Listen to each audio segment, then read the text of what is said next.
සමහර විශේෂ අවස්ථාවල බර අඩු කරගන්න බටහිර ඖෂධ භාවිතා කරන අවස්ථා තියෙනවා. මෙන්න මේ වගේ බර අඩු කරගන්න පාවිච්චි කරන බටහිර ඖෂධ 3ක් ගැන තමයි අපි අද මේ වීඩියෝ එකෙන් කතා කරන්න බලාපොරොත්තු වෙන්නේ. වැදගත්ම දේ තමයි මම මේ අද කතා කරන බටහිර ඖෂධ වර්ග 3ම ඔබ අනිවාර්යයෙන්ම වෛද්‍ය නිර්දේශයක් සහිතව පමණක්ම ගන්න ඕන ඖෂධ 3ක්. අපි මේ වීඩියෝ එකේදී මේ ඖෂධ අපේ ඇඟ ඇතුළේදී ක්‍රියා කරන්නේ කොහොමද? මේ ක්‍රියාවලිය නිසා අපේ බර අඩු වෙන්නේ කොහොමද? මේ ඖෂධ නිසා අපිට ඇතිවෙන්න පුළුවන් අතුරු ආබාධ මොනවද වගේ වැදගත් කරුණු රාශියක් කතා කරනවා. මේ කාරණා ටික කතා කරාට පස්සේ අවසානයේදී ඔබට බලා ගන්න පුළුවන් බටහිර ඖෂධ වලින් අපේ බරට මොන වගේ බලපෑමක් කරන්න පුළුවන්ද කියලා. පළවෙනි ඖෂධය විදිහට මම ගන්නේ ඕලිස්ටැට් කියන ඖෂධය. මේ ඖෂධය අපේ ආහාර මාර්ගයේදී ක්‍රියා කරලා තමයි අපේ බර අඩු කරන්න දායක වෙන්නේ. සාමාන්‍යයෙන් අපි ආහාරයට ගන්න ආහාරයේ තියෙන මේදය අග්න්‍යාශයෙන් ශ්‍රාවය කරන ලයිපේස් කියන එන්සයිමයකින් තමයි ජීර්ණය කරන්නේ. මේ විදිහට ලයිපේස් කියන එන්සයිමය විසින් සංකීර්ණ මේදය සරල මේදය බවට ජීර්ණය කරොත් විතරයි කුඩාන්ත්‍රයේදී මේදය අපේ ලේ වලට උරා ගන්න හැකියාව තියෙන්නේ. හැබැයි මේ ඕලිස්ටැට් කියන ඖෂධයෙන් කරන්නේ අපේ අග්න්‍යාශයෙන් ශ්‍රාවය කරන මේ ලයිපේස් කියන එන්සයිමය ශ්‍රාවය කිරීම නවත්තනවා. ඒක නිසා අපි කෑමට ගන්න ආහාරයේ තියෙන සංකීර්ණ මේදය සරල මේදය බවට පත් වෙන්නේ නැති වෙනවා. මෙන්න මේ නිසා අපි ආහාරයට ගන්න ආහාරවල තියෙන මේදය ජීර්ණය කරන්නේ නැතුව මල පහ හරහා පිට වෙලා යනවා. හැබැයි මේ ඖෂධයට අපේ ලේ වලට උරා ගන්නේ නැතුව නවත්ත ගන්න පුළුවන් වෙන්නේ අපි කන ආහාරයේ තියෙන මේදයෙන් 30% ප්‍රමාණයක් විතරයි. එතකොට ඔබට තේරෙනවා ඇති මේ ඖෂධයෙන් කරන්නේ අපි කන ආහාරයේ තියෙන මේදයෙන් 30% පමණ කොටසක් ශරීරයට උරා ගන්නේ නැතුව මල පහ හරහා පිට කරන එක විතරයි. ඒක නිසා මේ වගේ ඖෂධයක් ටික කාලයක් පිවුවා කියලා විශාල බර අඩුවීමක් අපිට බලාපොරොත්තු වෙන්න බෑ.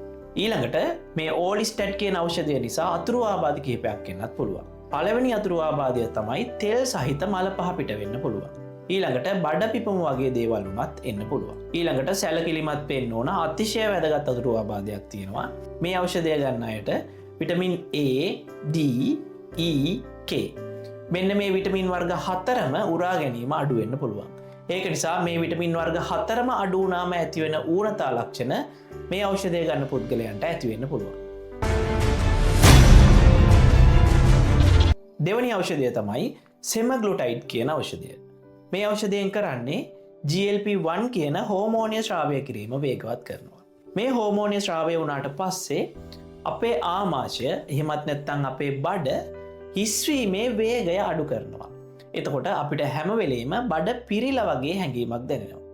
අනිත් එක තමයි මේ හෝමෝනය ශ්‍රාවය වුණාට පස්සේ අපිට ආහාර රුචිය අඩු වෙනවා. එතකොට ආහාර රුචියත් අඩු වෙන නිසා හැම වෙලේම බඩ පිරිලා වගේ දැනෙන නිසා අපිට ආහාර ගන්න ලොකු අවශ්‍යතාවයක් නැති වෙලා යනවා. ඒක නිසා ටික කාලයක් යනකොට ආහාර ගැනීම අඩු වෙන නිසා ඉබේම බර අඩු වෙන්න පුළුවන්. අපි කලින් කතා කරපු ඕලිස්ටැට් කියන ඖෂධයට වඩා වැඩි ප්‍රමාණයකින් මේ ඖෂධයට අපේ ඇඟේ බර අඩු කරන්න හැකියාවක් තියෙනවා. ඊළඟට මේ ඖෂධයත් එක්ක එන්න පුළුවන් අතුරු ආබාධ මොනවද කියලාත් බලමු. මේ ඖෂධය ගන්න අයට සාමාන්‍යයෙන් ඕකාරය, වමනය, පාචනය හෝ මලබද්ධය වගේ තත්ත්වවලින් එකක් එන්න පුළුවන්. ඊළඟට මේ ඖෂධය ගන්න අයගෙන් ඉතාම කලාතුරකින් එන්න පුළුවන් භයානක අතුරු ආබාධ දෙකකුත් තියෙනවා. පළවෙනි එක තමයි අග්න්‍යාශයේ ප්‍රදාහක තත්ත්ව ඇති වෙන්න පුළුවන්. අනිත් එක තමයි පිත්තාශයේ යම්කිසි ප්‍රශ්න ඇති වෙන්නත් පුළුවන්. ඊළඟට බර අඩු කරගන්න කියලා බටහිර ඖෂධවල පාවිච්චි කරන තුන්වෙනි ඖෂධය තමයි මෙට්ෆොමින් කියන ඖෂධය. මේ ඖෂධය ප්‍රධාන වශයෙන්ම පාවිච්චි කරන්නේ දෙවන ගණයේ දියවැඩියා රෝගීන්ට දියවැඩියාව පාලනය කරන්න. ලංකාවේ වැඩිපුරම පාවිච්චි කරන දියවැඩියා ඖෂධය වෙන්නේත් මේ මෙට්ෆොමින් කියන ඖෂධය. මේ ඖෂධයේ අතුරු ආබාධයක් තියෙනවා ආහාර රුචිය අඩු කිරීම. අනිත් එක තමයි මේ ඖෂධයෙන් අපි කෑමට ගන්න ආහාරයේ තියෙන ග්ලූකෝස් ලේ වලට අවශෝෂණය කිරීම අඩු කරනවා. මෙන්න මේ කාරණා දෙකම නිසා අපේ බරට යම්කිසි බලපෑමක් කරන්න මේ ඖෂධයටත් පුළුවන්. හැබැයි අපි කලින් කතා කරපු ඖෂධ දෙකටම වඩා ඉතාම සුළු ප්‍රමාණයකින් විතරයි මේ ඖෂධයට අපේ බරට බලපෑමක් කරන්න හැකියාව තියෙන්නේ. ඊළඟට මේ ඖෂධය නිසාත් සමහර අතුරු ආබාධ එන්න පුළුවන්. ඕකාරය, වමනය, ආමාශයේ අපහසුතා, සහ උගුරට මලකඩ රසක් දැනීම මේ ඖෂධයත් එක්ක එන්න පුළුවන් සුලභ අතුරු ආබාධ. ඊළඟට අපි මේ කතා කරපු ඖෂධ තුන සංසන්දනය කරොත් මේ ඖෂධ තුනෙන් අපේ බරට වැඩිපුරම බලපෑම ඇති කරන්න පුළුවන් ඖෂධය තමයි සෙමග්ලුටයිඩ් කියන ඖෂධය. ඊළඟට අපේ බරට වැඩිපුරම බලපෑම් කරන්න හැකියාව තියෙන්නේ ඕලිස්ටැට් කියන ඖෂධයට. ඊළඟට තමයි මෙට්ෆොමින් කියන ඖෂධය. බර අඩු කරන්න තියෙන ඖෂධ ගැන විශේෂ කාරණා ටිකකුත් මම දැන් ඔබට කියන්න. පළවෙනි එක තමයි අපිට විශේෂයෙන්ම අඩු කරගන්න ඕන අපේ බරට වඩා අපේ බඩ.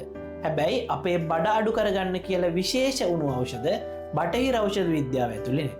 තියෙන බටහිර ඖෂධ ටිකක් තියෙන්නේ අපේ බර යම්කිසි ප්‍රමාණයක් අඩු කරගන්න විතරයි. හැබැයි ඔබට මේ ඖෂධවල ක්‍රියාවත් එක්ක තේරෙන්නේ නැති මේ ඖෂධවලිනුත් අපේ බරට ලොකු බලපෑමක් කරන්න බෑ. අවසානයේදී මේ ඖෂධ තුනෙන්ම කරලා තියෙන්නේ අපි කන ආහාරයේ තියෙන මේදය ලේවලට අවශෝෂණය කිරීම යම්කිසි ප්‍රමාණයකින් අඩු කරනවා. අනිත් එක තමයි ආහාර රුචිය අඩු කරනවා. එතකොට ඔබට තේරෙනවා ඇති මේ ක්‍රම දෙක පාවිච්චි කරා කියලා අපේ ඇඟේ දැනටමත් තියෙන බර අඩු කරගන්න ලොකු බලපෑමක් මේ බටහිර ඖෂධ තුනෙන්ම කරන්න බෑ.